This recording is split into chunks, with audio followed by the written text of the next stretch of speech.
Retornamos. Hoje, Direito e Justiça em Foco conversa com o professor Ives Gandra Martins e o desembargador Carlos Henrique Abrão. É uma grande satisfação, uma grande alegria para nós. Eu falei a respeito, no primeiro bloco, eu falei a respeito, doutor Ives e doutor Carlos, sobre o presidente da Câmara, o presidente do Senado e também o favorecimento que talvez o do Senado, em relação ao governo federal. Vocês podem falar alguma coisa a respeito disso? Agora, há um dado interessante, antes de analisar provavelmente a sua pergunta. A presidente Dilma foi citada em 11 vezes, pelo menos, segundo o senador Renato Caiado, na Operação Lava Jato, Sim, como tendo conhecimento. O senador Renan Calheiros é acusado, inclusive investigação, foi definida a quebra do seu sigilo, porque também foi citado diversas vezes na Operação Lava Jato. O deputado Eduardo Cunha foi citado repetidas vezes, está inclusive com um processo na Câmara, no Conselho de Ética. Então, o que nós temos que, em primeiro lugar, examinar é que, infelizmente, nós estamos com 3 autoridades, sim, 2 casas legislativas, seus presidentes e o presidente da República, todos eles com seus nomes citados como tendo conhecimento da maior história de corrupção do mundo. O que é muito triste para nós brasileiros, claro. Vemos os jornais de fora dizerem que este é o governo que albergou, hospedou a maior corrupção da história do mundo. Agora, há um dado, quer dizer, hoje o Procurador-Geral da República, que é um cidadão digno, etc., entretanto, todos acham que há uma certa seletividade na sua maneira de agir. Sim. Contra o Eduardo Cunha, que é inimigo da presidência, ele joga todas as suas tropas, uma espécie de Panzerdivisionen, quando entra na Polônia, em 20 e poucos dias, derrotaram a Polônia. Sim.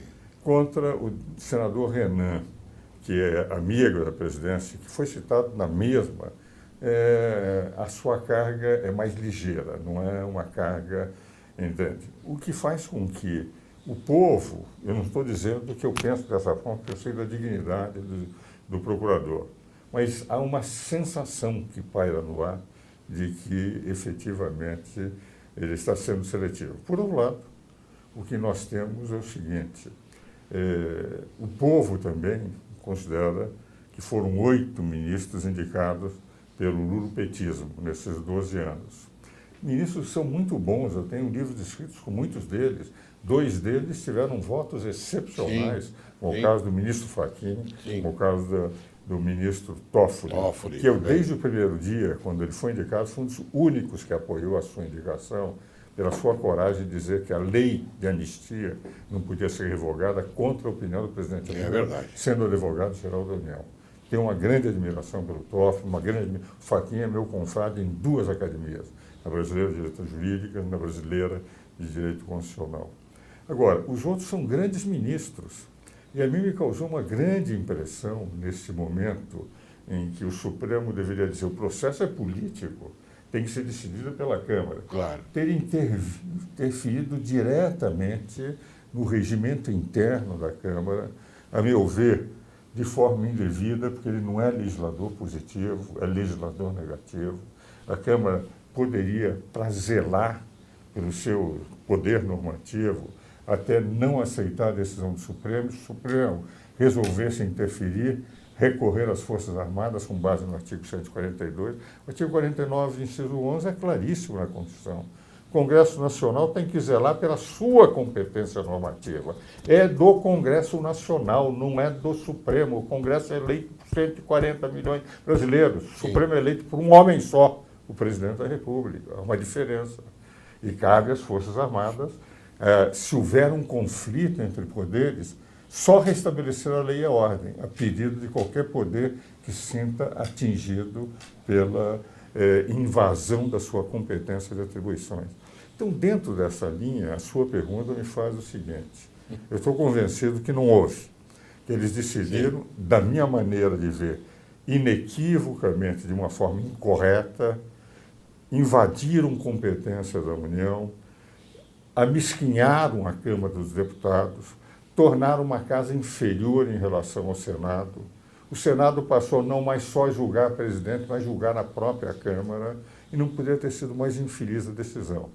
Mas são homens muito dignos, homens Sim. honestos, e, a meu ver, fizeram por uma concepção errada do que é a função A do Supremo Tribunal Federal nesta matéria, que é matéria exclusiva de interesse político, e B, fazendo com que todo o povo tivesse a impressão de que, porque 8 dos 11 ministros do Supremo foram indicados pela presidência pelo lulopetismo, que aquilo teria sido mais uma forma de agradar a presidente da República. Que eu sei que não foi, mas deixa a Mas impressão. poderia ter sido.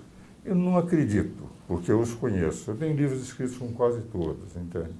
Mas a impressão que deixaram foi essa. É a impressão que se deixa aqui, doutor Carlos Henrique Abrão. Nós estamos correndo o sério risco da banalização da judicialização do país. Então, tudo hoje passa nas mãos dos tribunais, da primeira, da segunda instância, e isso não é bom. Eu acho que nós temos que preservar o princípio da separação de poderes e, mais do que tudo, nós temos que olhar que o Estado babá, que cria benefícios sociais, não vai transformar a cidadania numa cidadania babaca. Então, o Brasil precisa reagir, precisamos viver um estado de indignação para remover todo esse entulho, esse lixo que não é reciclável e que, se não houvesse uma mobilização da sociedade civil, nós corremos o sério risco de um maior retrocesso em 2016. Muito bem. Caro telespectador, o eminente Ives Gandra Martins deu a vocês, aliás, ele mencionou o artigo 49, inciso 11, da Constituição da República Federativa do Brasil, e também deu uma noção de que há condições de que o artigo 142 pode ser levado a efeito. Eu vou ler para você o que ele acaba de nos colocar. Artigo 49. É da competência exclusiva do Congresso Nacional, 11, inciso 11, zelar pela preservação de sua competência legislativa em face da atribuição normativa dos outros poderes.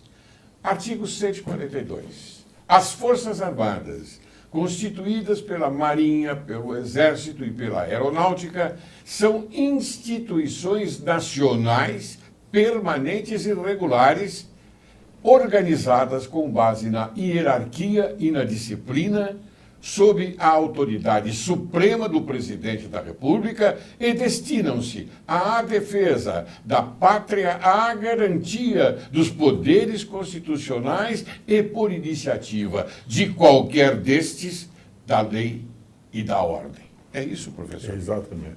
E eu tenho defendido, até já escrevi artigos, já dei conferência sobre isso, porque eu sou professor da Escola de Comando de Estado-Maior do Exército há 26 anos. E professor da Escola Superior de Guerra, e sou professor emérito das duas organizações. Quando você tem 80 anos, você ganha professor emérito.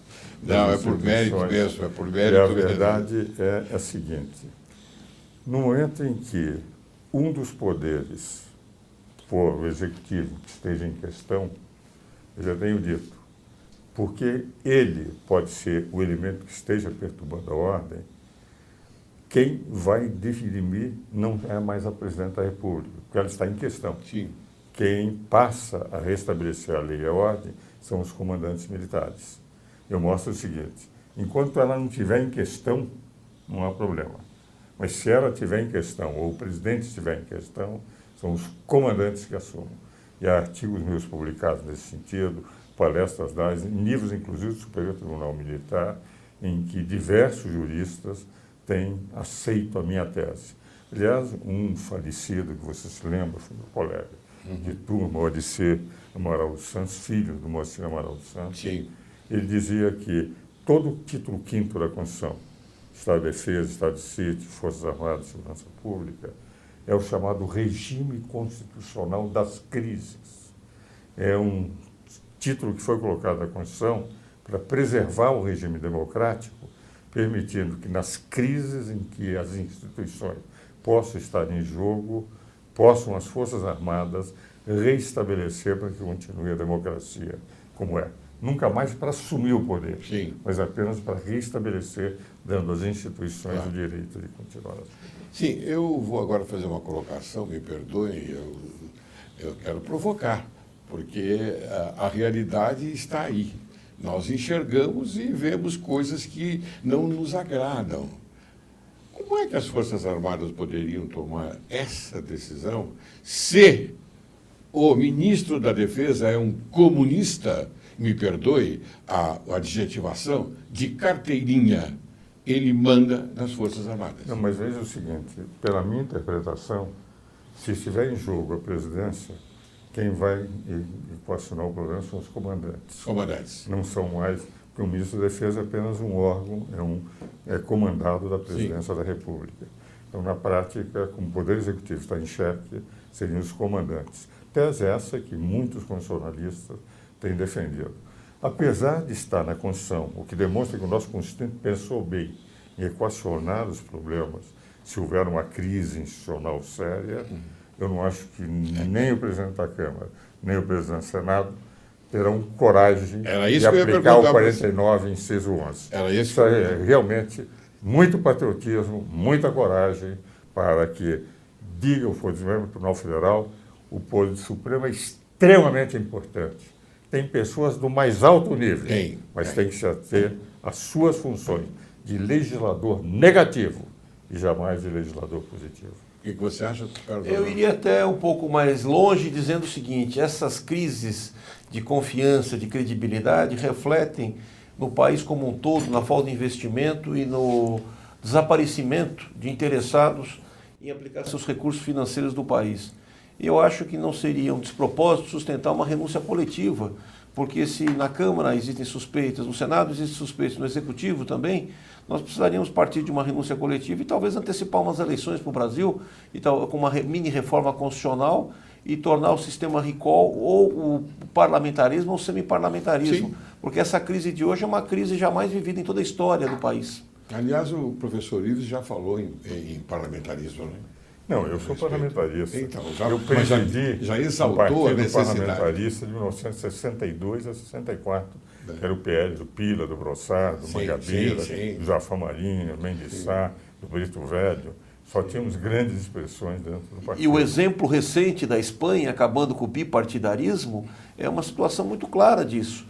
Porque temos um partido da cidadania e um de Podemos, onde que mostra a rebeldia do cidadão, do eleitor, em relação ao que está lá, o status quo. Então, quer dizer, nós precisamos também alterar essa situação do Brasil, onde existem mais de 50 partidos políticos, sem uma reforma político-partidária, tributária e fiscal. 35 registrados e quase 50 em aprovação. Exatamente. Então há necessidade. Há muito política e pouca política no Brasil. Muito bem.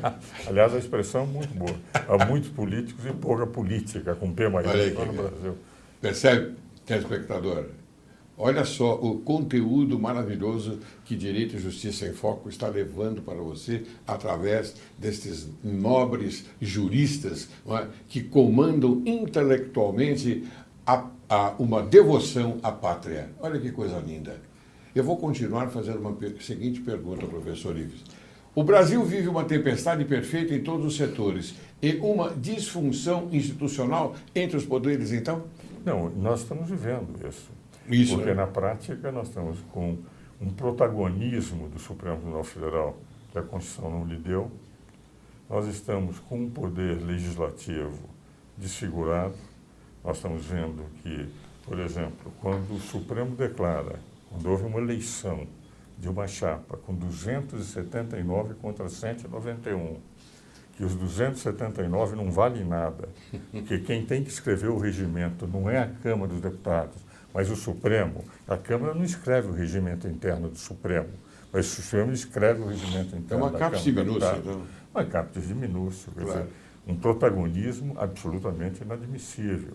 Claro. Nada obstante eu ter, nem por todos os deputados eu tenho a admiração que eu tenho para os ministros do Supremo. Mas eu acho que, da mesma forma que Santa Catarina de Sena um dia chegou para os cardeais e disse: Vossas Eminências cometem eminentíssimos erros, eu diria para o ministro Supremo: Vossas Excelências cometem excelentíssimos erros. E nesse particular, cometeram um erro. E não tenho receio nenhum de dizer, com 80 anos, sou mais velho de que todos eles, amigo de todos eles, e tenho direito até com força da idade, tendo sustentado pela primeira vez naquela casa, em 61 ou 62, não me lembro bem se foi em 61 ou 62, tendo visto figuras excepcionais passarem por aquela casa, tenho o direito de dizer, um velho advogado, operador provinciano de direito, que eu tenho a impressão que eles teriam que refletir um pouco mais na função que exercem, que é extremamente importante. E essa decisão do Supremo abre um precedente do truncamento do processo de impeachment, porque hoje nós estamos vendo que novos recursos irão até a Corte, inclusive durante o andamento, a tramitação desse procedimento, o que vai torná-lo mais judicializado ainda. Bem, eu não queria trazer aqui um exemplo do futebol. Seria então uma cera para quem está ganhando? Entre aspas, seria? Fazer uma cera. Nós estamos vivendo uma prorrogação institucional. Prorrogação institucional. Agora, se forem para os pênaltis, as jogadas poderão ser ainda mais, nós teremos mais malabarismos. Mais malabarismos. Mais triplo carpado reverso, tudo é possível acontecer.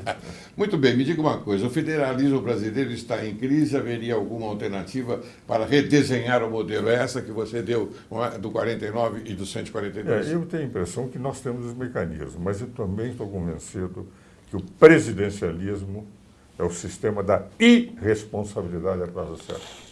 Eleito um irresponsável não se põe para fora. O parlamentarismo é o sistema da responsabilidade a prazo incerto. Eleito um irresponsável, ele é afastado por voto de desconfiança sem problema nenhum. Nós estamos vivendo a crise que nós poderíamos ter evitado se em 88, quando foi todo o projeto preparado para um sistema parlamentar de governo, não décima hora o Congresso voltou atrás e manteve o presidencialismo. O presidencialismo sempre foi um regime de instabilidade no Brasil, desde 1889. Nós tivemos revoluções, tivemos quebras, tivemos instabilidade. O parlamentarismo, durante aqueles 49 anos de Dom Pedro II, foi um regime estável. E o Dom Eudoro, quando derrubou a chamada monarquia, ele só soube disso no dia seguinte. Ele pensou que tivesse derrubado o gabinete e leu pelos jornais que tinha derrubado a monarquia. Exatamente. Você percebe, caro telespectador, que nós aqui, eu inclusive, estou numa situação, e confesso a vocês, é muito difícil para mim conduzir um programa tendo ao meu lado pessoas de alto coturno, assim que se diz, pessoas intelectuais.